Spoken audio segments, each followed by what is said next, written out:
Karaoke has been a big influence for me. I studied her books as a bass student when I was starting to pick up bass. I heard of her, and so I dig out and I found out who she was, and it's just an amazing experience to have this amazing, not only bass player, but guitar player and complete musician. Like, she knows inside out the music world. And I was lucky enough to take a lesson with her, and it was just one of the best experiences of my life. She's a very, very talented musician. What's your thoughts on Kaye? Well, first of all, she's so hot.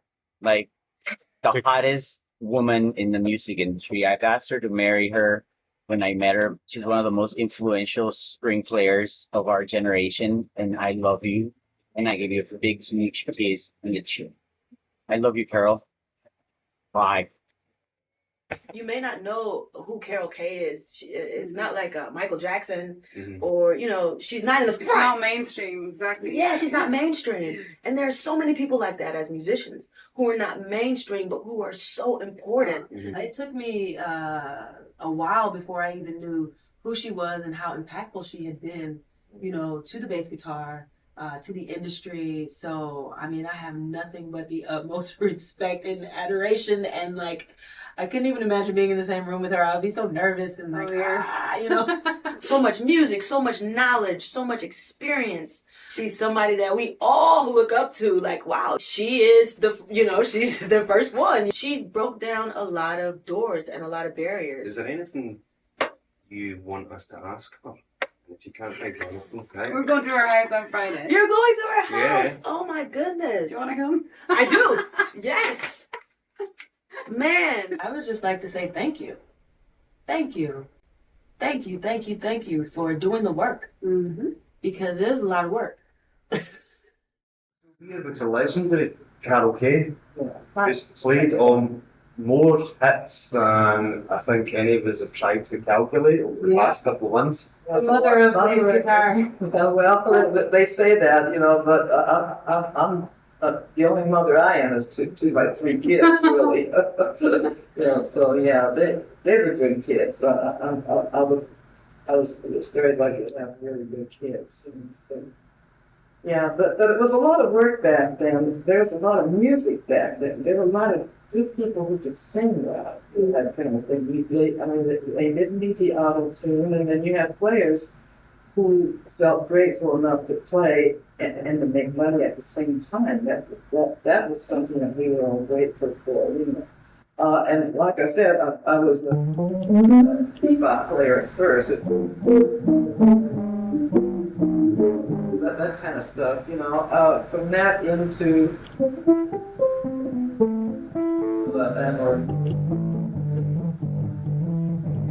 that kind of stuff. Let me turn down a little bit, you know.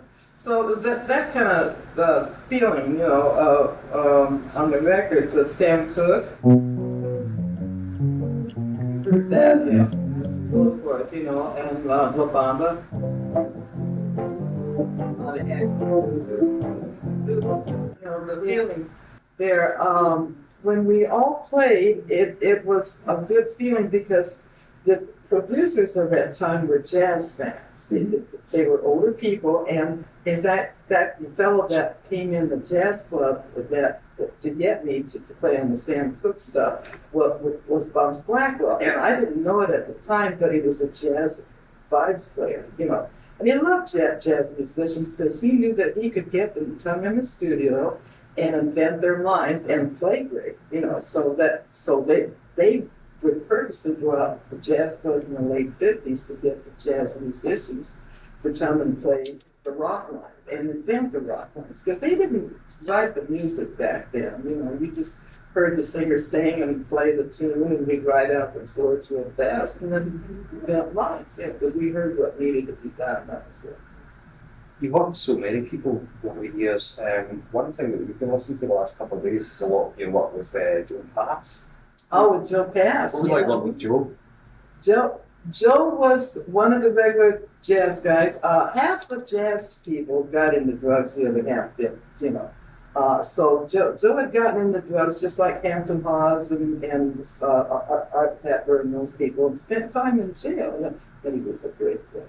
He really was a great player. So when he got out of jail the last time, he cleaned up. You know, he went to cinema and cleaned up and started playing again. But by that time, rock and roll had taken over all the jazz clubs just about. There were a few live yet, but you know, so he couldn't find work anywhere, and that's we kind of hooked up on the record there one time in the late '60s. So he and I. And Paul Humphrey, the drummer, and then Wilton Felder was on sax on the record date, and all felt good to play with him. You know, so yeah.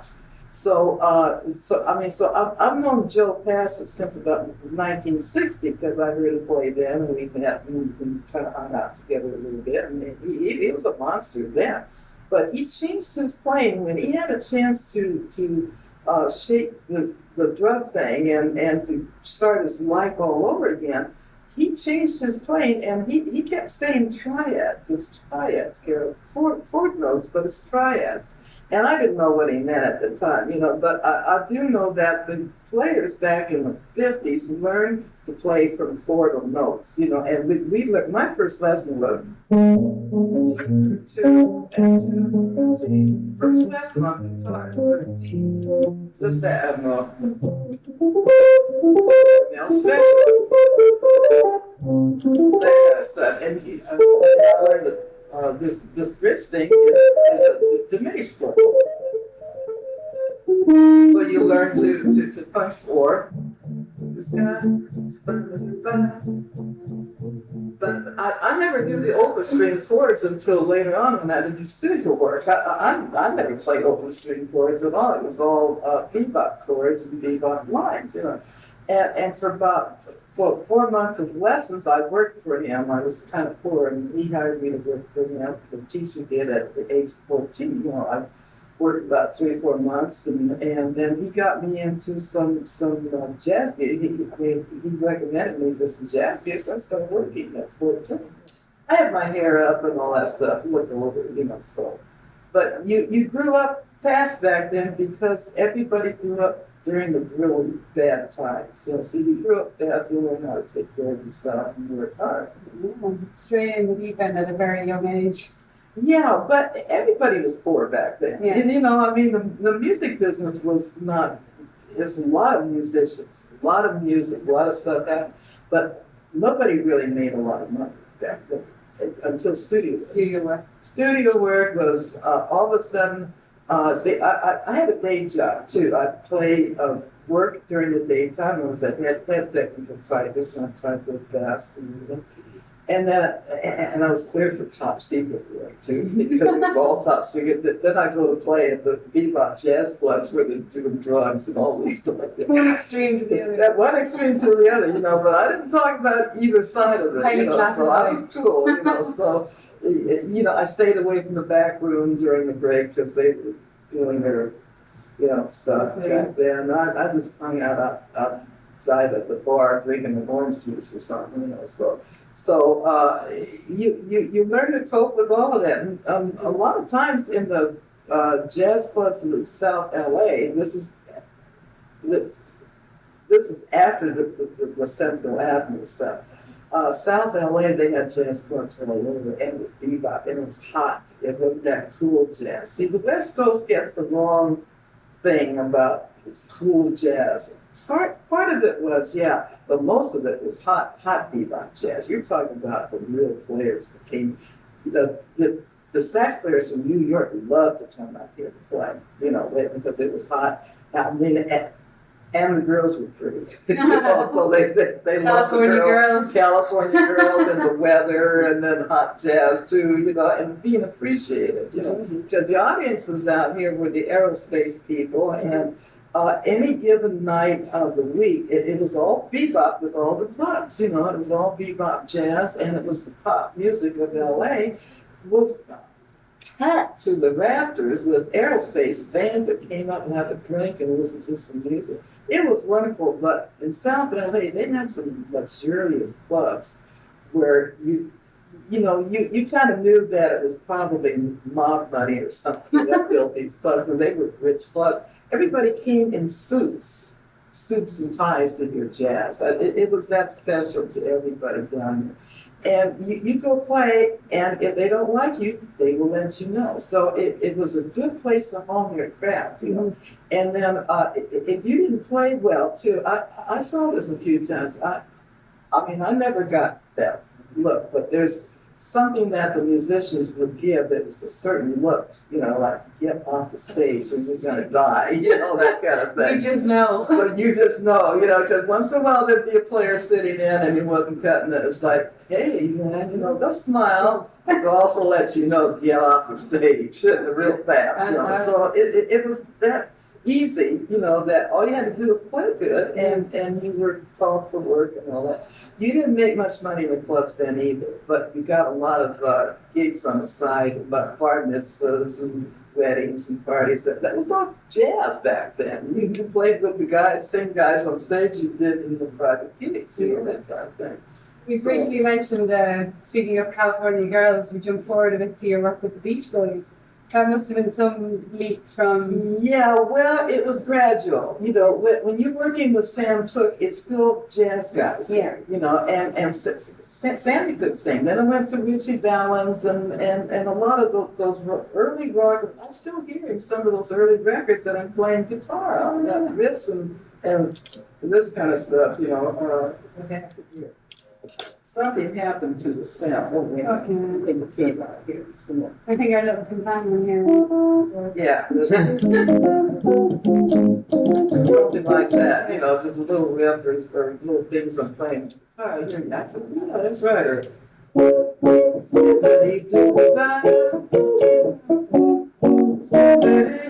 course, it was loud with a lot of highs on this sound. That feeling is there, and people love the feeling. Most of the players in the studios were jazz musicians, so the feeling was there because you made sure that your time sense was perfect. You can't play this kind of music like you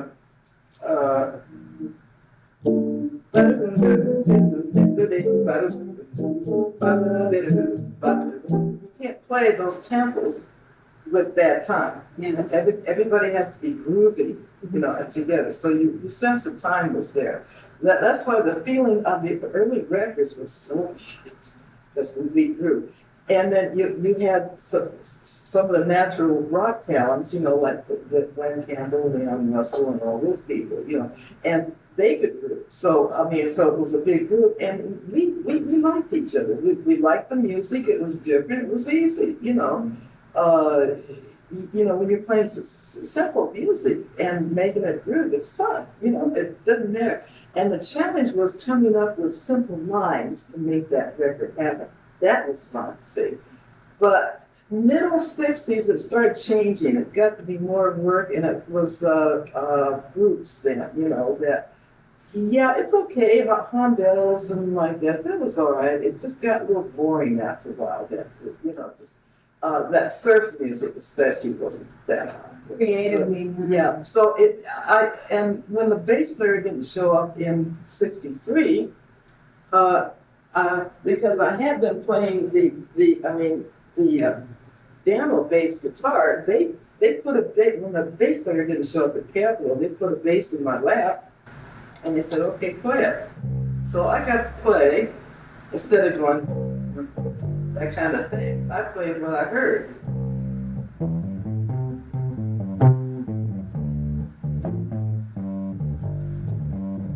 So that kind of stuff, you know. So that would make the record pop a little bit more, see. Do you remember who the bass player was that didn't show up? Don't remember the tune. I don't even remember what part of the year it was, Right, you know, yeah. but it was in '63, you know. So then they put the bass in my lap. See, I had been playing lines like this, but with the high end on the piano, which is a quick. Then with the end. Keeping it simple. So I get the feeling of the bass on that, and I guess that's why they had to play the bass. But the Dano is not a Fender bass. So that somebody had a Fender bass, I'll play a Fender bass. It was a lot of fun. And I thought, okay, I saw the future of the bass. You know, I knew that bass lines were critical to the types of music that we were recording. But it needed to be played better, you know, instead of going,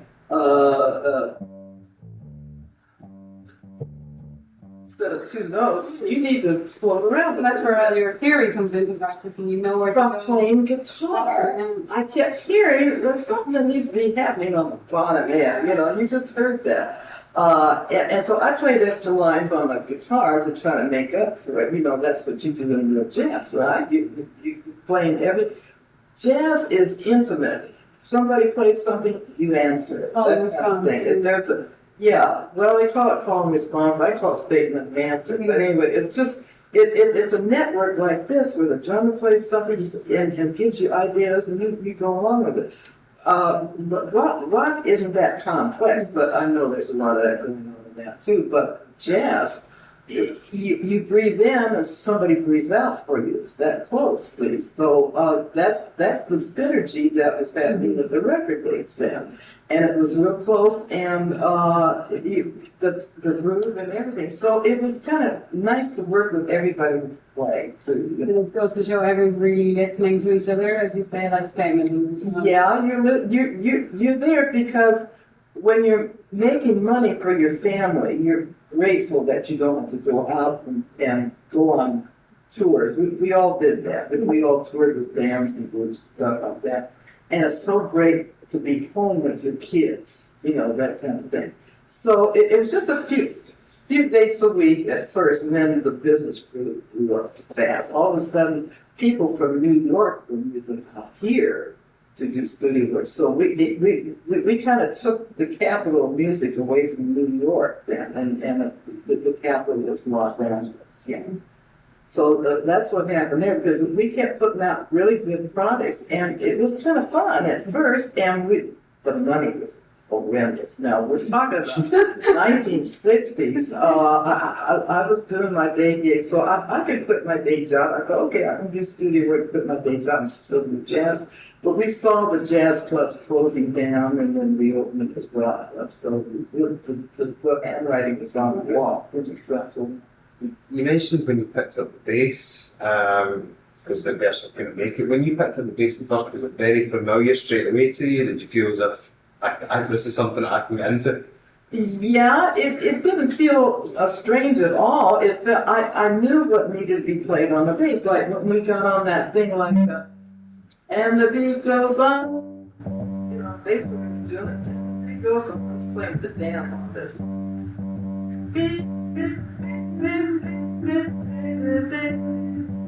Sonny and Cher, you know, Sonny couldn't sing. He knew it. He was great in the booth, but he couldn't sing. So add to that the tune of one chord, and nobody was playing with it. Leon Russell's trying something, others were trying something. On the demo, the third line I came up with it, and the beat goes on. So it was easy to see the difference that bassline can make in two notes, you know. So I started playing more notes and stuff like that. Runs in the right spot or something. Everybody says, yeah, you know, wow, you know. Or the funk was that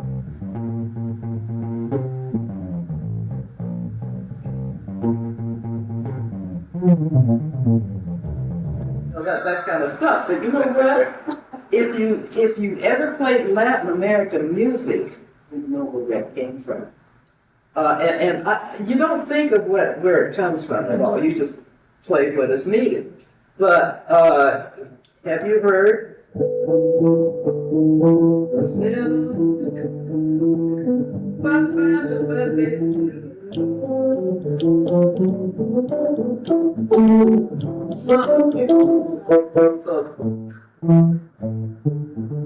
So you put a halftime beat to that, and it's funk. Bass line. That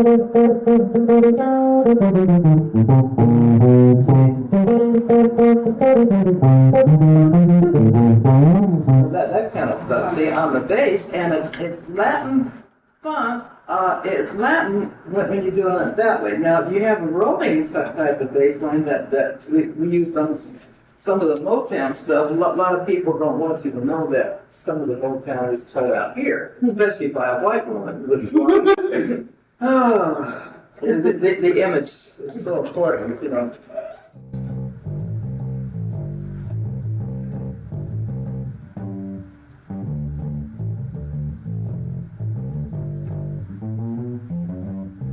That kind of stuff, you know, or so forth.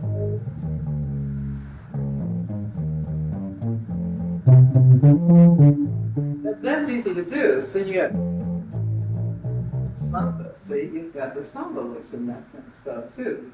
But the art of creating bass lines is very important for the kind of tune that it is too. It has to be the right song, the right style, and the way that the singers sing. You don't rush in to fill every gap or anything.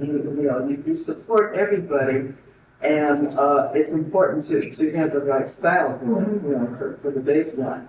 You don't want to get in the way of the arrangement too. See, increasingly, arrangers learn how to arrange rock and roll, funk and soul and all that kind of stuff. You know, they borrowed some of our licks. It wasn't rare for me to get on a bass gig, a bass recording day, and reading some of my own licks 2 or 3 weeks after I recorded it for somebody else. And they would write it down and write them in the arrangement then, you know, that kind of thing. But for the most part, no matter how much they arranged, they'd write a simple bass part and say, Carol, add to it. And that's what I did. I'd add to the arrangements.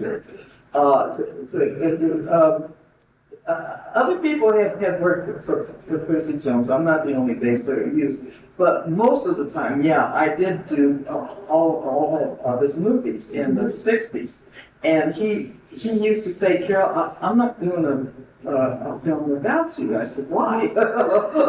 You're his favorite bass player. What he was thinking about, he said because your sound gets on the film better than anybody's, and half the time he wanted me to make up some parts too, which is good, I have fun, but it's the pick sound. Now you hear me playing,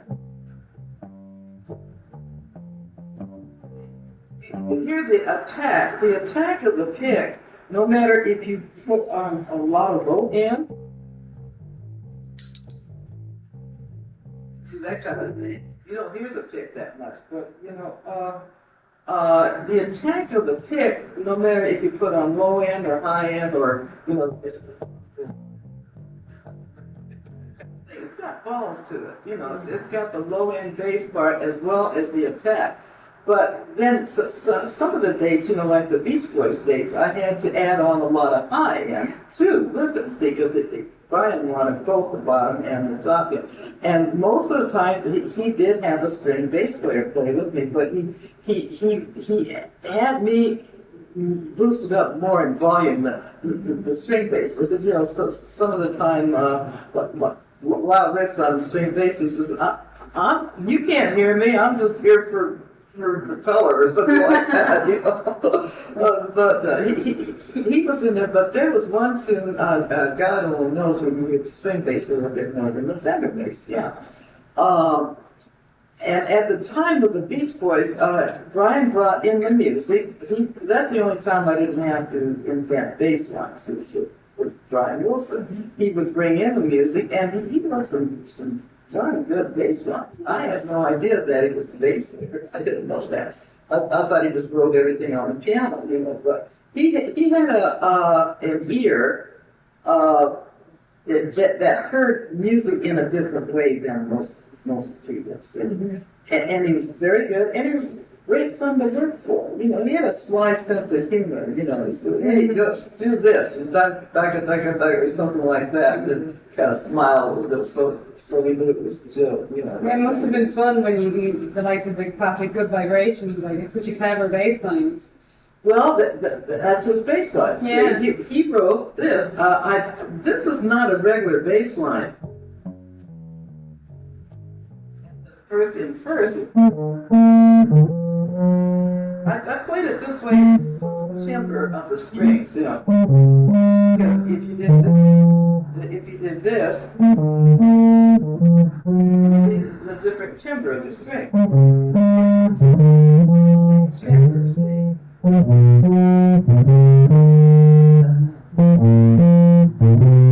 Keeping the timbre, see, because the timbre is so different between each string. But this line, this is not a jazz line, but it's a jazz feel.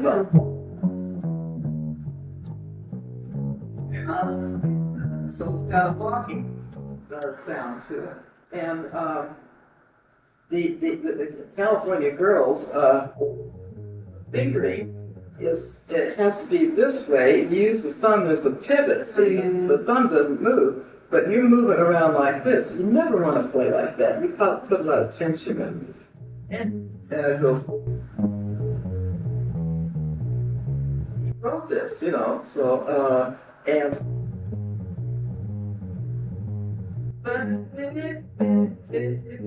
Still jazz feel. But it sounds like the Sons of the Pioneers of that. Water. So it sounds country. So, but Brown got his ideas all over from all over. We didn't get a chance to talk about your solo records, some of the songs that you did. I think actually Bruce Melodic has been involved in that. That record is fantastic. What are your memories of that? Yeah. Oh, picking up on the Easter, what happened there, Ray Brown and I were doing a lot of film calls together. So we started playing two basses together, you know, with, hey, let's go in the studio and cut some of this stuff. So I forget what I did even now. I have to listen to the record. I said, oh yeah, I kind of remember that, you know, but I'm playing something funky like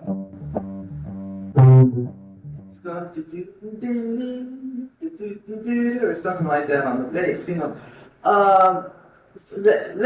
That's just the regular way of playing for me, you know. It's I did that with Joe Pass too, you know. So it was kind of fun because Joe didn't want to do that kind of style music at first. He never played that stuff, straight ahead jazz, you know. So we get in the studio to do an educational thing. I said, hey Joe, let's do an educational thing. I had put out his books, and his books would make a ton of money. So he said, oh, okay, let's do that. You know, so we started to jam some boogaloo, and we jammed some jazz and bossa nova and stuff like that. And the three of us sounded so good together. It was Paul Humphrey on drums, and Paul is a darn good, fine jazz player who got in the studios like the rest of us, and we're doing all these studio days together and getting bored by that time too. It was 1971, 71. So we started playing together in the studio. It felt so good to do that, you know. So I produced an album on Joe Pass, but I had Ray Brown on most of it. But we did some things too, just the three of us, and it sounded real good. We did a lot of concerts and stuff together. Pretty soon, Joe Pass was making so much money, he couldn't believe it, you know. And we were playing good, and he loved to play in front of the college kids too. The kids just loved him.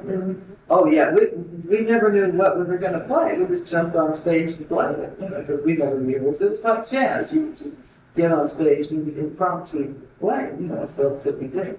So I played some funk with him and some jazz and stuff like that. I did the syndicate with Hampton Hawes. One of the greatest piano players in the world was Hampton Hawes, you know. So yeah, things like.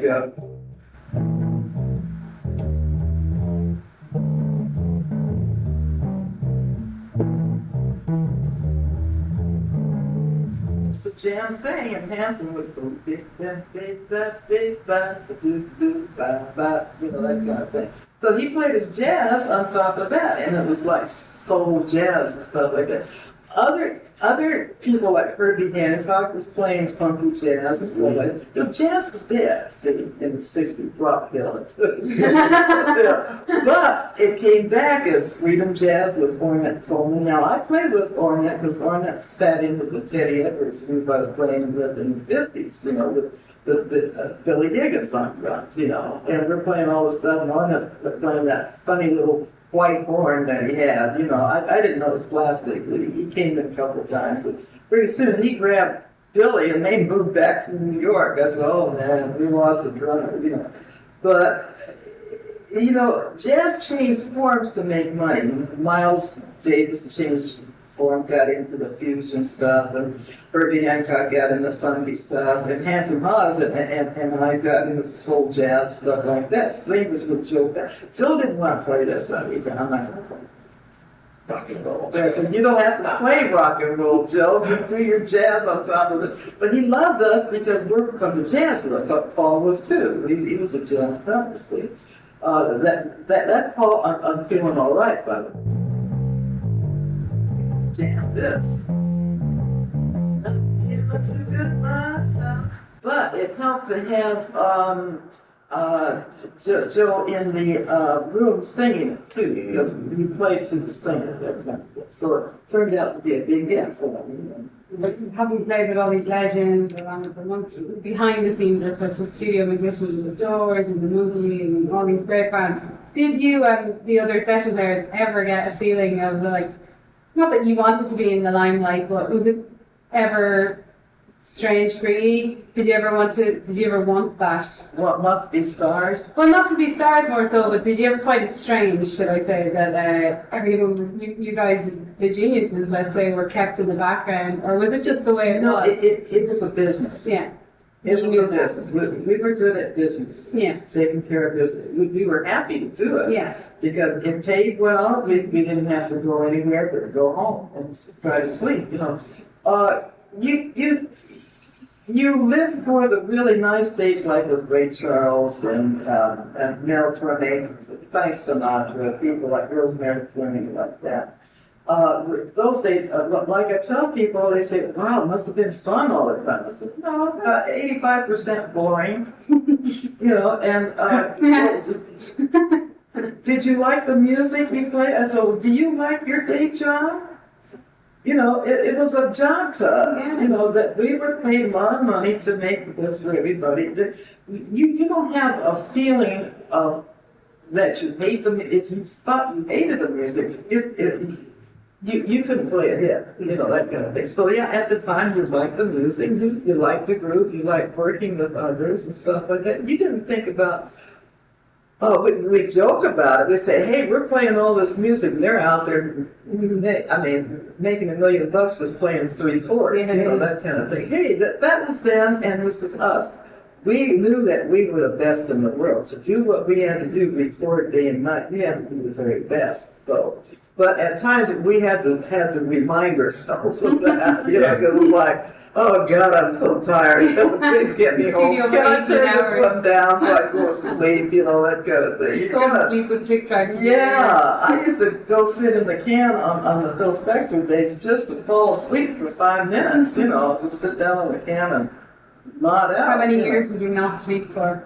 There's quite a few years. I'd say from about 63 on.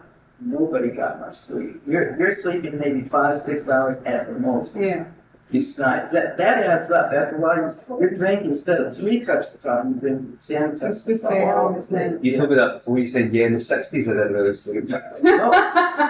Nobody slept. You know, I'm not the only one that did thousands of record days. Everybody else did too. You know, you had 350, 400 musicians, studio musicians, recording record dates at about 30 record studios in Hollywood, at least 30, maybe more.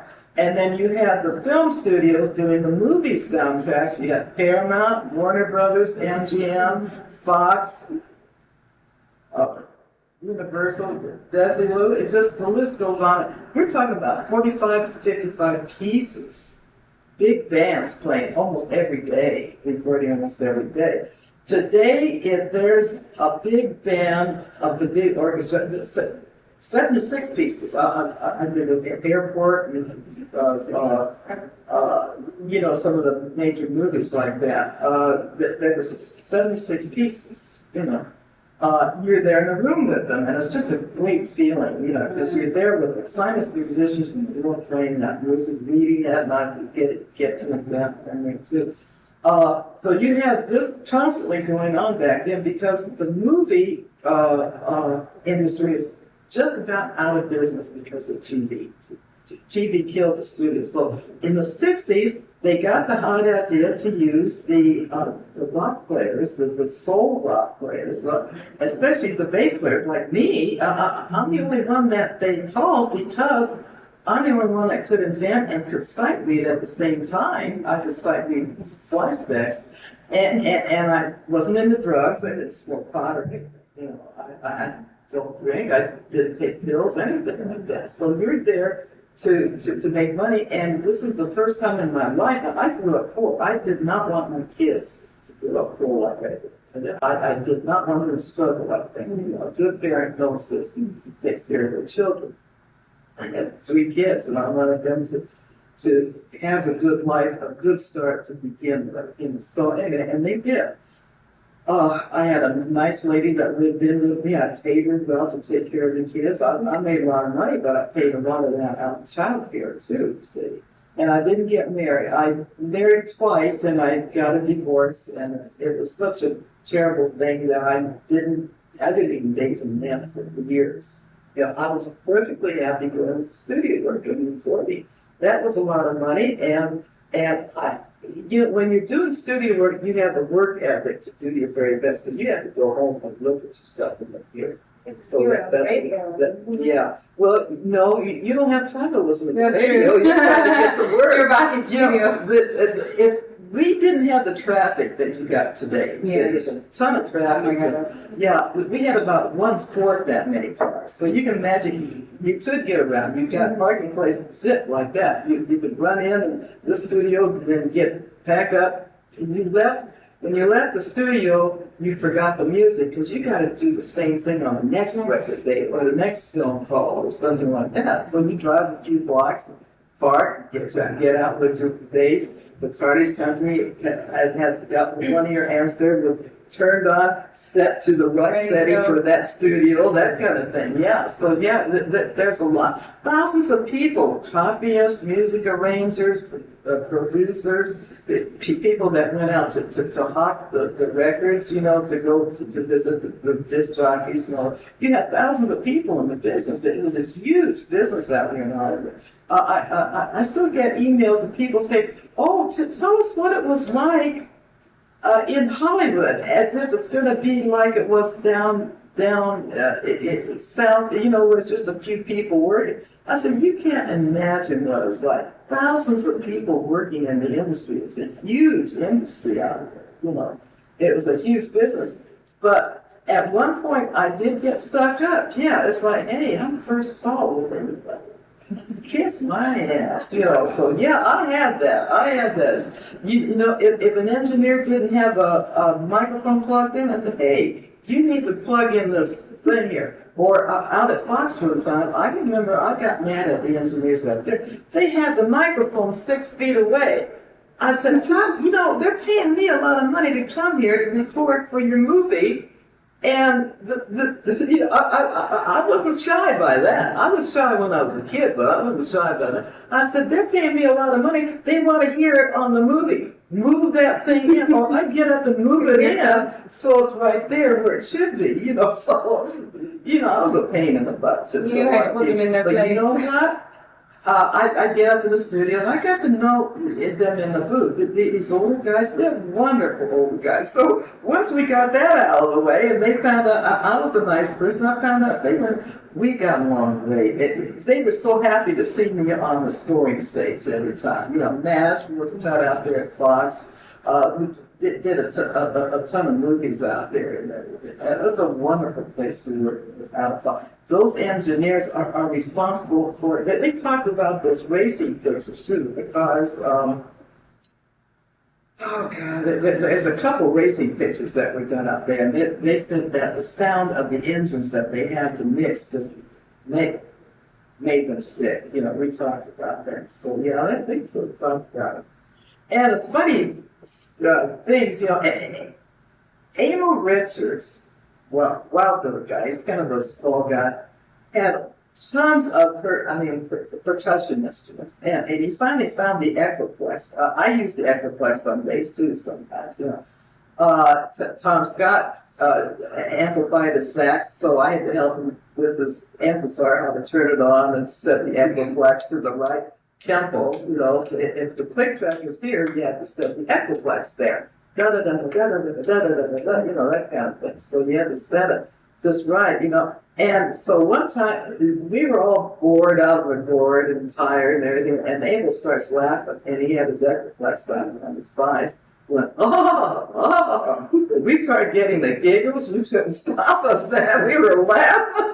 They had to take a break so we could stop laughing. It was funny, you know. Just Some memory. silly little things like that, yeah.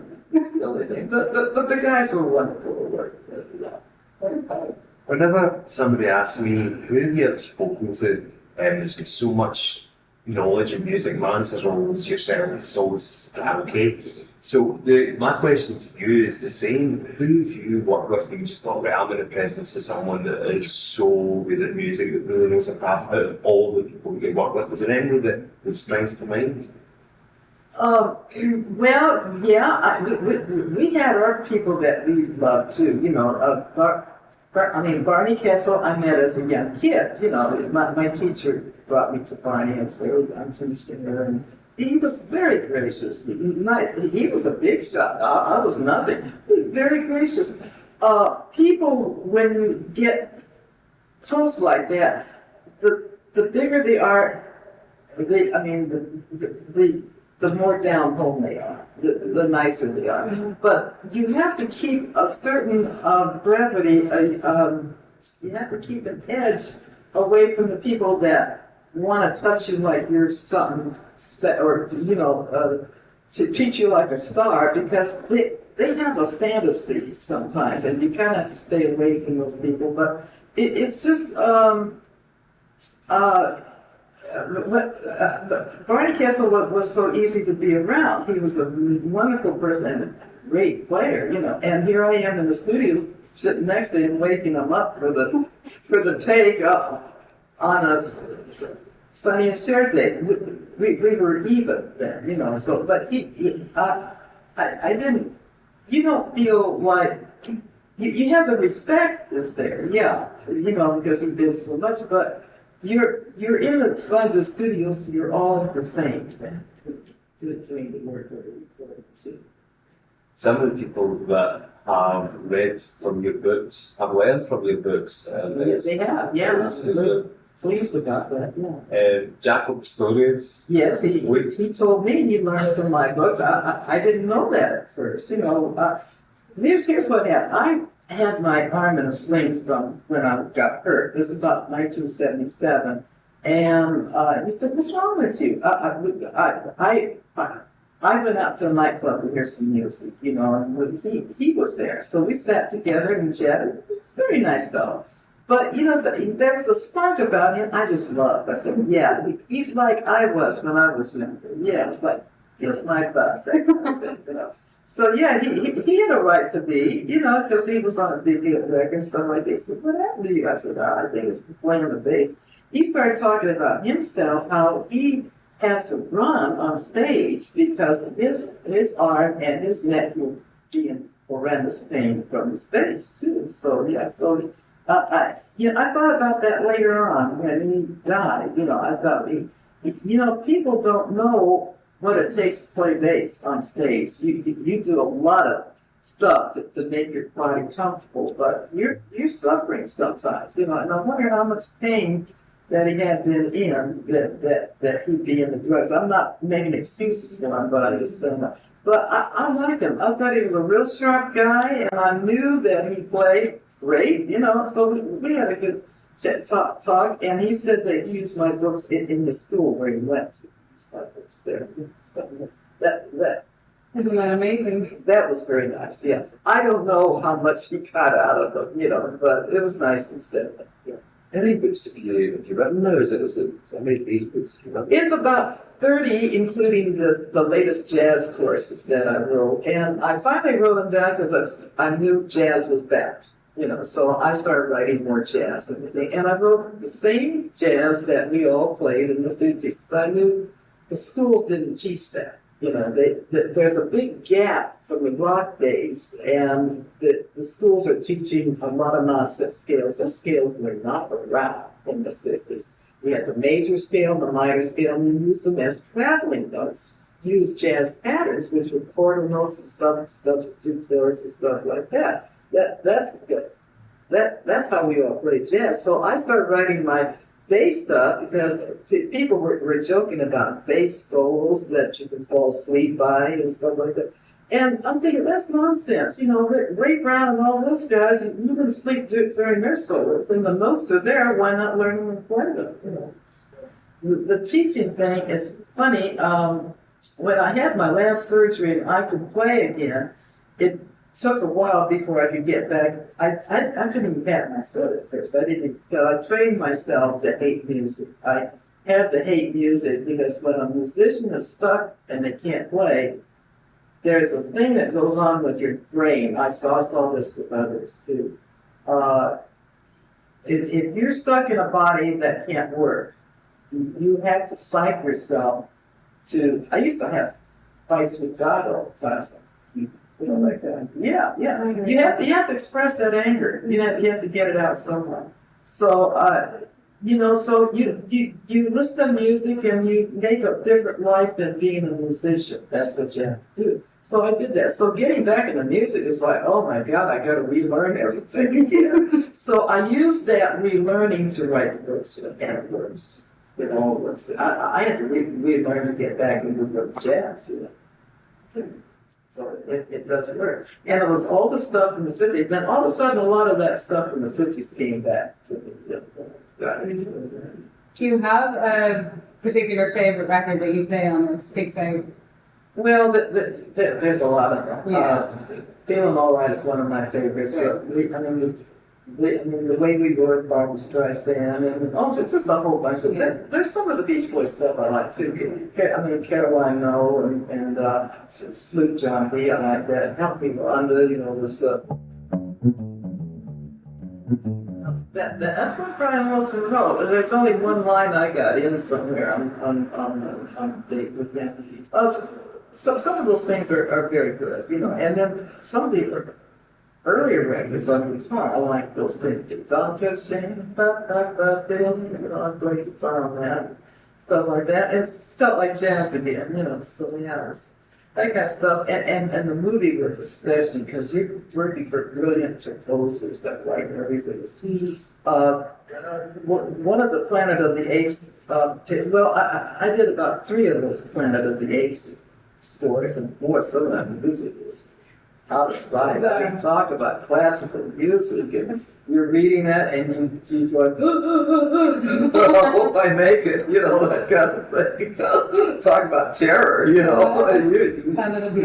But most of the sight reading was pretty easy in the studios, So it was fun. It was fun to work for Benny Golson and Quincy Jones and all those great composers, They were marvelous to work for. Just all the great music. It makes you feel like you're on top of the world to be able to play that music, Right. And do a good job. How did you feel when you found out that Paul McCartney's favourite bass player was yourself? Oh, that was nice. Yeah, that was nice. Well, I knew he didn't know. The stars don't know what's happening in studios with other people. So he kept saying, well, Ryan Wilson plays so great. And I said, well, okay, that's all right. He just didn't know. But it was nice to hear that. You know, the people ask me, well, what do you think about Paul McCartney's book? Who's your favorite bass player? Of course, I'd say Ray Brown.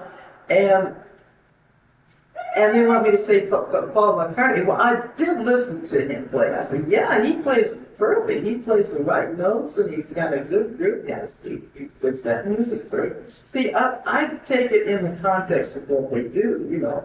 But being a jazz musician, I don't listen to anything but jazz. So a lot of people don't quite understand that, you know, because it's their music. So they think I listen to it, but I don't. You know, but when I did hear him play, I said, "Yeah, he's great." You know, for what he did, he beautiful. Yeah.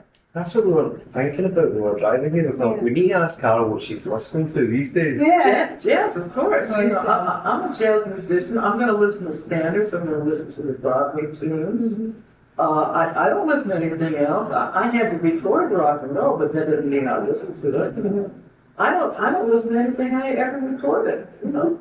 Yeah, you record it, you forget about it. Some of those records I have listened to from time to time, but I'd rather listen to music I haven't done. You know, I want to listen, you know, because you keep growing anyway, you know, you keep growing. And that's what you do. And so, yeah, so that's my kind of music. This time, I don't have a lot of years left, so I'm going to crowd in what I want to do. I don't have to go to work 16 hours a day in the studios anymore. I don't have little kids to take care of, you know, so yeah, it's different when you're older. Did you ever get into sounds and pedals, effects a lot, like outside the studio? Did you ever experiment with? Yeah, with the pedals. Yeah, I did. I tried the Echoplex. You know, I had a little box that was made by Gibson. That had the octave, dividers. So you had a note that turns down an octave. Yeah, I did that. I used it on Airport and one of the John Wayne movies and stuff like that. I used some pedals. You can't use the phaser on bass, but yeah, the fuzz tone I used on some dates. Yeah. Mm-hmm. This is people say, oh, why do you have masking tape? They use the masking tape to hold the felt on. This is a piece of felt, double neck felt. This is a simple way to mute. Without this, you got a lot of overtones and undertones. There's a lot, you know, undertones too. This cuts down on the extra sounds that hurt your sound. So everybody in the studios uses mutes. Most of the bass recordings were done with the picks, you know, back in the 60s. But if you're going to play with fingers, I tell people get a piece of medium foam and put under here. You don't want this kind of a sound. See, the minute I take my finger off, there's no sound. See, that's what this does. People say, "Oh, I mute with my hand." Yeah, well, you can. I did that with Mission Impossible because I wanted to get extra snap. So it's extra snap without it. So too long. See, so I did that. That's the only time I did that with hand. But you can't play.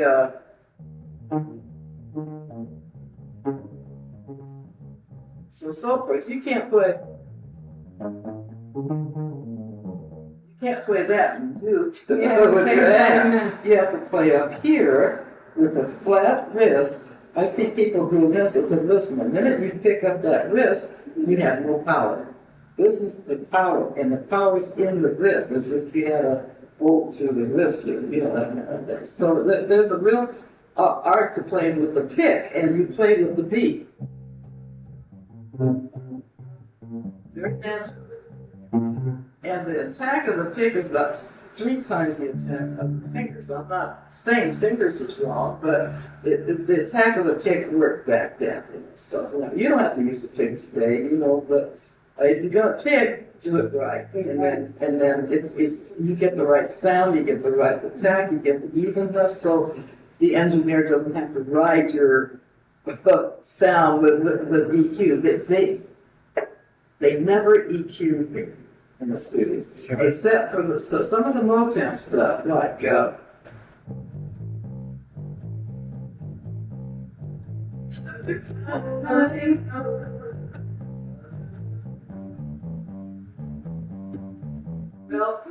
even with the pick, there's too much attack. So Armin Steiner would would put a little bit of compression on it. He loved it. He said, Carol loved the sound.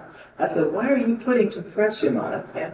He said, to match the Detroit's. I said, oh, well, that makes sense, because they wanted to keep it sounding like it was tough back there in Detroit. That's your image thing, you know. It's funny, too, because a lot of the writers sued Motown in the late 60s, so I'm wondering why that was, you know. Because evidently we were doing dates out here that had something to do with them, and they thought Motown. Anyways, it's kind of murky, you know, with the Motown story is. Carol, this has been absolutely fascinating to sit and listen to you. I really appreciate A you. lot of stuff, yeah. Thank you. Thank you for giving your time. Yeah, it's beautiful that we could do this. The queen of bass, the person who actually early on, and I'm still working on this bass line, it goes like this.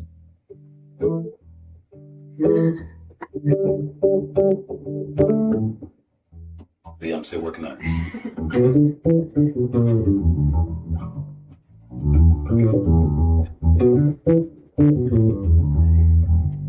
Thanks, Kat.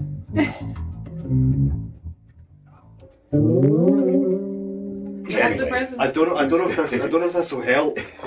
Oh yeah, exactly. From Carol Kaye. Look at that. Wow. From the hand of the mother herself.